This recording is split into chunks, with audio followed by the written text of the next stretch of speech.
सूत्र 189. कृत्यं किमपि न एव कापि हृदि रंजना यथा जीवनमेवेह जीवनमुक्तस्य योगिनः. जीवनमुक्त योग्यासाठी कर्तव्य कर्म नाही आणि अशा कर्माविषयी त्याच्या मनात कोणतीही ओढ वा आसक्ती नसते. तो ह्या जगात स्वाभाविकपणे प्राप्त झालेलं जीवन जगत असतो. नाथ सांगतात, सामान्य ज्ञानविहीन माणूस आणि खऱ्या अर्थानं ज्ञानवंत माणूस, योगी पुरुष या दोहोतील भिन्नतेबाबत सर्वज्ञ महागुरु श्री अष्टवक्र मुनी चर्चा करीत आहेत. ते म्हणतात, सामान्य माणूस अहंकार आणि आसक्ती यांच्या पूर्ततेसाठी आयुष्यभर कर्म आणि कर्तव्य करीत राहतो. त्यातून आपल्याला मुख्यतः पैसा, संपत्ती, मान, सन्मान, पद, प्रतिष्ठा, सुख मिळावं अशी त्याची इच्छा असते. किंबहुना ह्या आसक्तीपोटीच तो कर्म करीत राहतो. काही कर्म कर्तव्य म्हणून पार पाडत असला तरी त्यामागील आसक्ती तीच असते.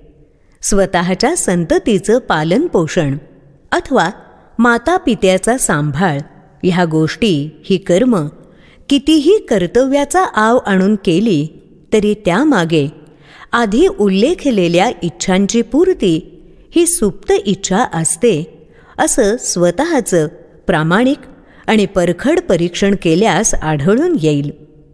स्वतःची संतती आणि आपण ज्यांची संतती आहोत त्यांच्याबाबत कितीही प्रेम असलं तरी ते पूर्णतः निरपेक्ष नसतं, असंच स्वपरीक्षणात आढळून येईल. स्वजनांबाबत ही अवस्था, मग अन्य जनांबद्दल काय सांगावं? त्यांच्याबाबत तर अहंकार आणि आसक्तीपूर्ती हाच मूळ उद्देश होऊन जातो. कर्तव्यातही आसक्ती सुटत नाही.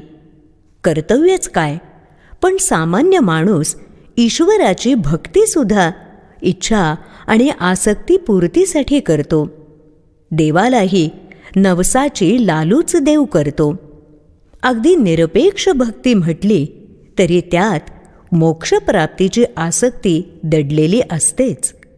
सामान्य माणूस स्थूल जगातील सुख समृद्धीसाठी भक्ती करतो, तर मुमुक्षू सूक्ष्म जगातील प्रवेशासाठी, मोक्षासाठी भक्ती करतो. हे साठी असणं सुटत नाही. त्यामुळे माणूस कर्मबंधनात अडकतच राहतो. आत्मज्ञानी मात्र ह्या गुंत्यातून स्वतःची सुटका करून घेतो. अहंकार आणि आसक्तीपूर्ती यातील फोलपणा आणि क्षणिकच सुखाची प्राप्ती याची त्याला पूर्ण जाणीव असते. त्या दृष्टीनं तो सदैव जागृत आणि सावधही असतो.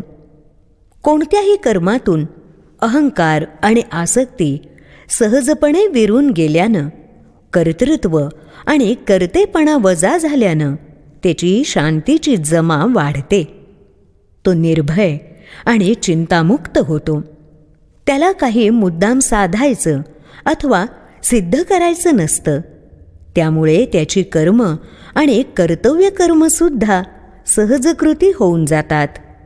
प्रत्येक कृतीतील, गोष्टीतील त्याचा सहज भाव हाच त्याचा स्वभाव असतो.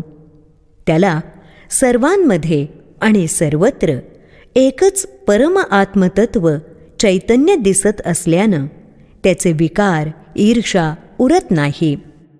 सगळीकडे मीच आहे, सगळ्यातच मी आहे हा भाव जागृत झाल्यानं त्याला आता आसक्ती बाळगून मिळवण्याजोगं काहीच राहत नाही. हा अद्वैत भावच त्याचा स्वभाव होतो. त्यामुळे तो नेहमीच शांत, तृप्त आणि मुक्त असतो.